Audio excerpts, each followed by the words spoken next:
Blake Lively looks unbothered in her pajamas as she brushes off extortion accusations from Justin Baldoni's ex-agent. Yeah, we've lost some time.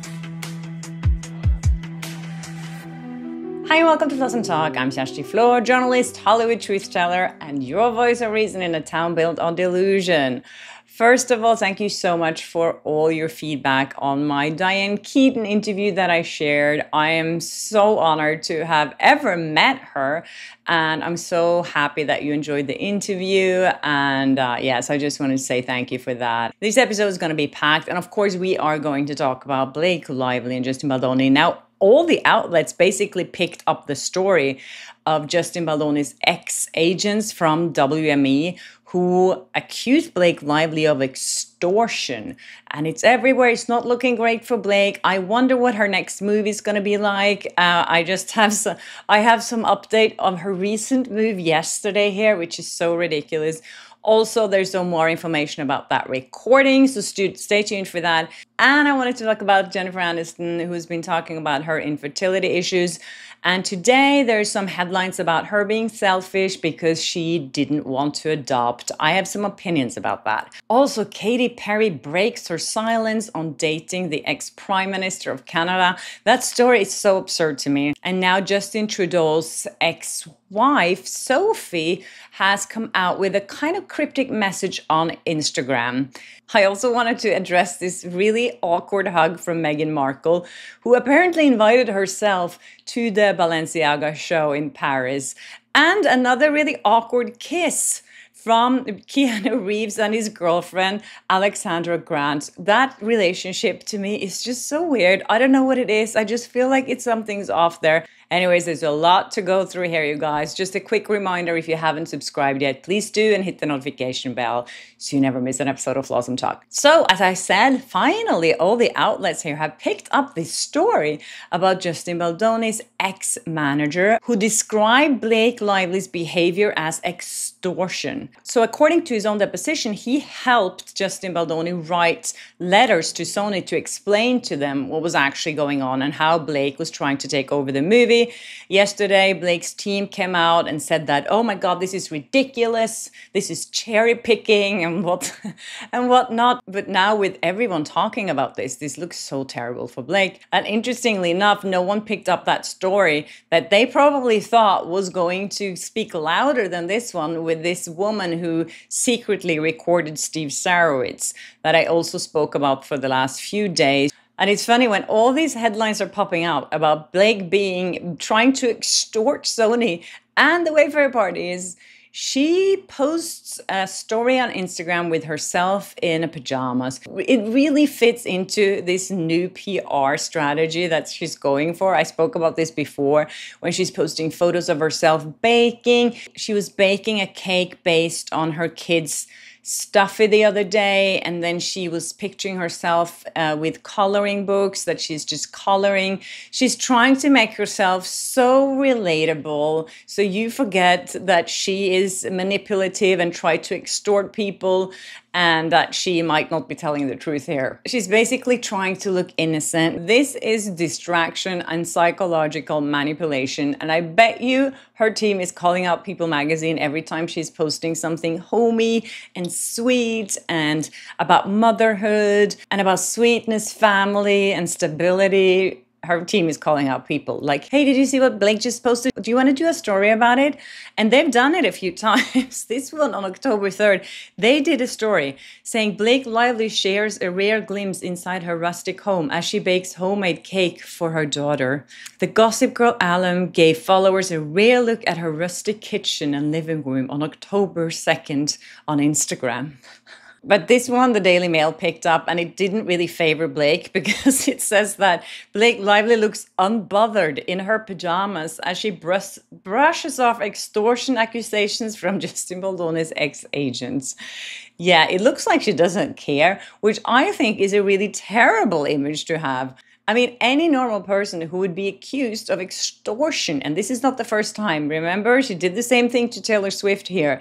So Any normal person who get accused of that would not show up in a pajamas on Instagram. And of course, it's branded content, so she's tagging the brand in there. No normal person would react like this. Let's put it this way. And they're quoting her post saying, "I'm so obsessed with my new jammies that I swap out the bottoms with jeans or slacks and pass off the top as regular shirt," said Lively, who is wed to Ryan Reynolds.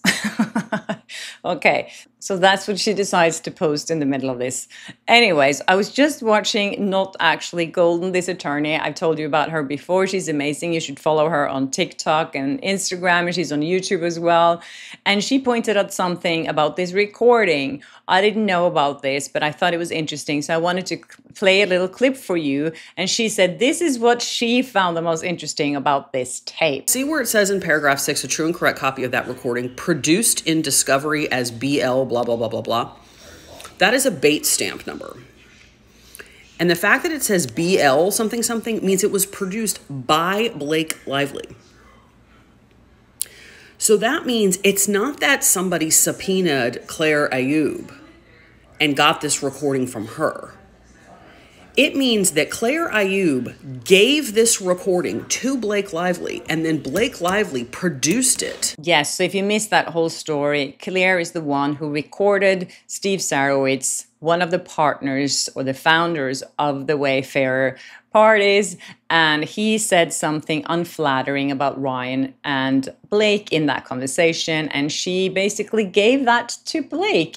And this is what Not Actually Golden is saying, that we know that this actually was given to Blake voluntarily. As I said before, I don't understand why this Claire person wants to inject herself into this really messy lawsuit. And there's something here that I'm a little curious about because of the dates.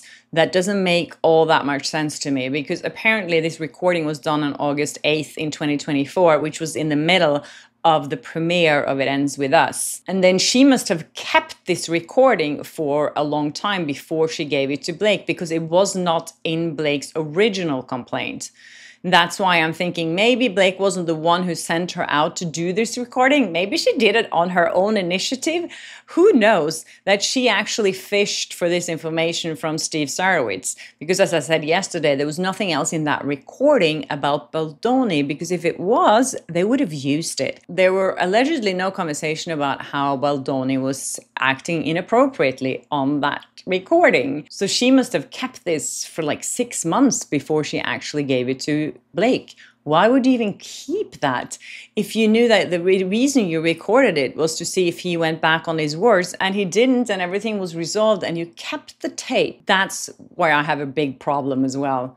And also someone sent me this video where she is praising Steve Sarowitz for flying all of them into this theater and for making things happen. That event was 2 weeks after she had recorded him in secret.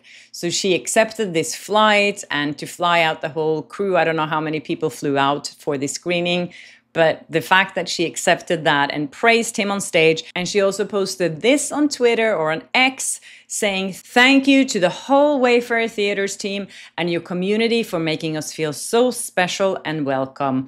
Lots of hearts. If she had an issue with Wayfarer, why is she posting stuff like this? It reminds me of Isabella Ferrer, the way she's been acting as well, telling to Justin Baldoni's face that, you know, she loved working with him and all that. And then behind his back, she's going to Blake and agreeing with her to say that he was inappropriate on set with her as well. And then when he tries to subpoena her, he says that he's harassing her. I think there's a lot of similarity here. That's what I'm going to say about this. All right, so let's talk a little bit about Jennifer Aniston here. I was reporting on this the other day when she came out. I think it was in Bazaar, the magazine, where she talked about her infertility issues, and she actually tried to get pregnant many, many times, and she was going through IVF even when she was with Brad Pitt, and that people went after her and said that she was just too selfish to have kids and she put her career first, and that was really hurtful for her. And I remember as well, as I said, you know, all these photos, all these magazine covers with Jennifer Aniston being pregnant, like every single week there was a story about Jennifer Aniston being pregnant, and that must have been really tough on her. And now she's on a podcast, and there were headlines everywhere today saying that Jennifer Aniston never adopted despite her fertility struggles because she wants her own DNA in a little person. The way that they are framing this makes me feel like they're trying to actually shade her for that decision. And I think that's really unfair. If she doesn't want to adopt children, that's her choice. You don't have to adopt children because you can't have your own. And she decided that she didn't want to do that. And it really upsets me that people think that's selfish. She said it herself. Actually, she did use that word, but I don't think she should use that word about it. Coming from my perspective, as I spoke about briefly before, that I was told that I couldn't have children when I was in my 30s, and I came to terms with that. And I think when I hear someone like Jennifer Aniston talk about it, I think it really supports a lot of women that are in that situation, because all women deal with these kind of things very differently. And I think we should just celebrate every woman who's brave enough to talk about it. And that's why I think that Jennifer Aniston is now coming out admitting this. I think is amazing. And I mean, there's a lot of things you can criticize Jennifer Aniston for, but this is not it. She was on the podcast American Armchair when she was asked by the co-host there if she had found peace with not becoming a mom. And she said, "It's so peaceful," she said. But I will say there is a point where it's like out of my control. There's literally nothing I can do about it. When people say, "But you can adopt." I don't want to adopt. I want my own DNA in a little person. That's the only way, selfish or not, whatever that is, I wanted it. It just wasn't in the plan. Whatever the plan was, it's very emotional, especially in the moment when they say, "That's it." Because there's a weird moment. Yeah, I completely get it. And I really support Aniston by coming forward and saying this. And I know a lot of women who's been struggling to get pregnant. Their entire being and world and happiness was depending on that one thing. And that is really, really sad. And I know a lot of women are going through that. So that's why I really applaud Jennifer Aniston for coming out and talking about this. So yes, it's not selfish. It's your choice and it's your life. Okay, let's talk about someone else that I think is selfish, and that is Meghan Markle. Oh my God, I haven't been really talking about her much here on my channel. I know some people like her. I have to say that I have some issues with her. I try to watch her show on Netflix. I read headlines about her. I'm not that interested in her, but this thing I thought was quite funny actually, because there's this viral video of her when she showed up at Balenciaga for their fashion show in Paris. And apparently this story has just that she invited herself, the fashion designer for Balenciaga, Pierpaolo Piccioli. I think that's how you pronounce it, not. But he is now saying that he didn't invite Meghan Markle. She invited herself to his show. And then there's this video of the two of them greeting each other. And it's the most awkward hug or kiss, I think, in fashion history. Just look at this.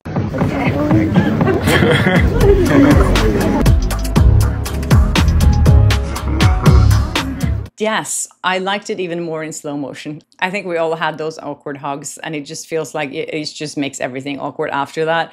But this whole thing is just so weird to me that she invited herself, and especially because it's Balenciaga, which is a very tainted brand after what happened a few years ago when they involved children in their advertisement, and it was really inappropriate. They had to come out and apologize, and some celebrities came out as well. Not Salma Hayek, because her husband owns the brand, but a lot of people came out against them with good reason.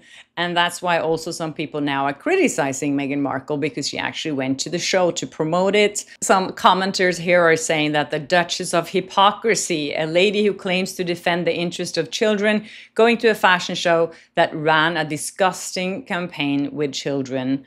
And another one says, why on earth would she go to Balenciaga show? How could any mother support that brand? And there was also a report saying that she was laughing when one of the models tripped on the runway.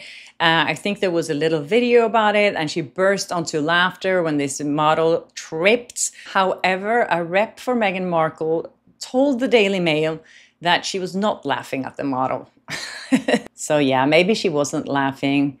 who knows? Only Meghan Markle knows what she was laughing at. Also, we have a little update on Katy Perry and Justin Trudeau, the ex-Prime Minister of Canada. This is such a weird couple. As I said yesterday, I just don't get it.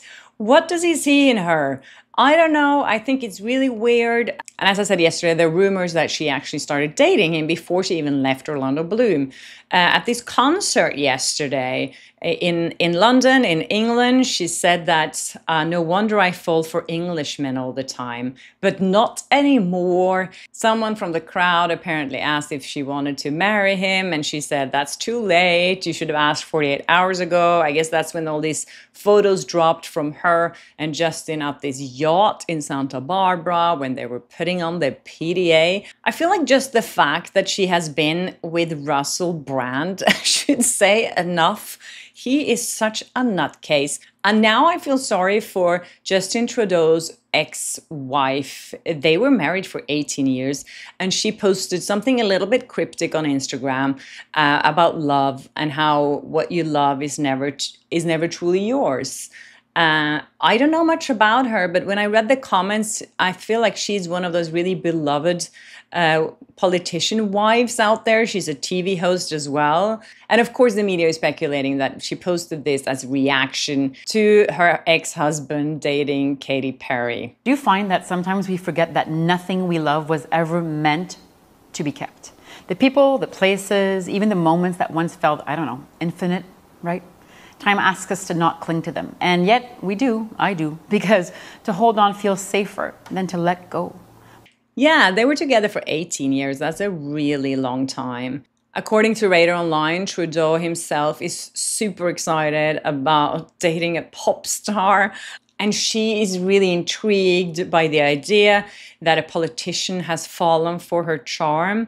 An insider said that he's a bit of a geek and can't believe someone as famous and glamorous as Katy is interested in him, where she's flattered such a respected politician wants to date her. I give this relationship maximum 6 months.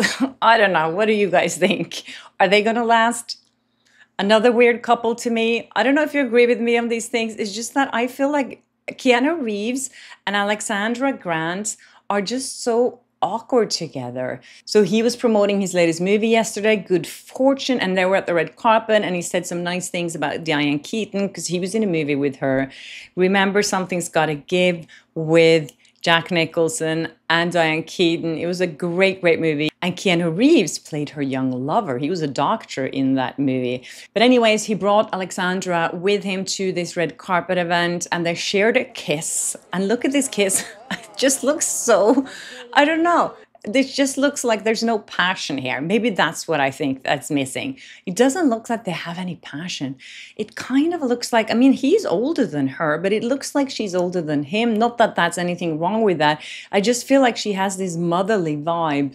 I don't know. Maybe I'm wrong. I mean, they've been dating since 2018, so it's been a while. So I guess it's kind of working. Anyways, that's it for me, you guys. I hope you enjoyed this episode and thank you so much for watching. And if you haven't subscribed, please do and hit the notification bell so you never miss an episode of Flawsome Talk. And I'll see you tomorrow. Yeah, we Bye. Flawsome Talk.